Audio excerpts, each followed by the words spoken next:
Madam, అంటే మీరు సుదీర్ఘకాలం చేశారు, క్లినికల్ డైరెక్టర్ గా ఉన్నారు, రేడియేషన్ ఆంకాలజీ విభాగంలో. ఎవరికి సూట్ అయింది? కొత్తగా వచ్చే వారికి మీరు ఇచ్చే సలహా ఏంటి? ఇది ఎవరికైనా సూట్ అవుతుంది. ఓకే, బాయ్సే కాదు, గర్ల్స్కి కాదు, అందరికీ కూడాను సూట్ అవుతుంది. ఇది అంటే ఒక గైనకాలజీ డిపార్ట్మెంట్ తీసుకుంటే గైనిక్లో ఓన్లీ అమ్మాయిలకే ఎక్కువ సూట్ అవుతుంది. ఇప్పుడు ఎండి ఇన్ వెనీరల్ డిసీజెస్ అది మెన్కి ఎక్కువ సూట్ అవుతూ ఉంటుంది. ఆ తర్వాత డెర్మటాలజీ ఎక్కువ అమ్మాయిలు ఎక్కువ తీసుకుంటారు. రేడియోథెరపీ ఏంటి అని అంటే బోత్ ఈక్వల్లీ గుడ్. అమ్మాయిలకి సూట్ అవుతుంది, అబ్బాయిలకి సూట్ అవుతుంది. Attitude approach.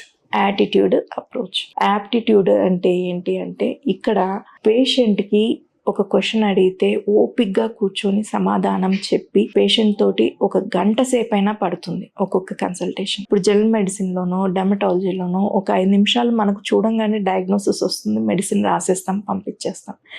ఇక్కడ ఆంకాలజీలో ఏంటి అని అంటే చాలా టైం స్పెండ్ చేయాల్సి వస్తుంది. వాళ్ళకి చాలా అంటే ఒక రకంగా చెప్పాలి అంటే మా విభాగంలో సైకాలజీ కౌన్సిలింగ్ కూడాను మాకు చాలా ఇంపార్టెంట్.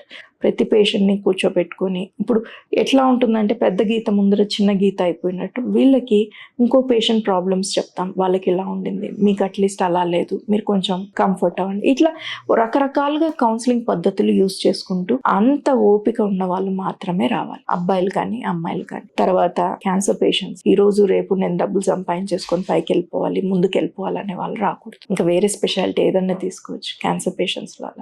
మీరు తీసుకునే అదే మందులు, అదే నాణ్యమైన మందులు మెడ్ ప్లస్ బ్రాండ్స్ పై సగం ధరకే.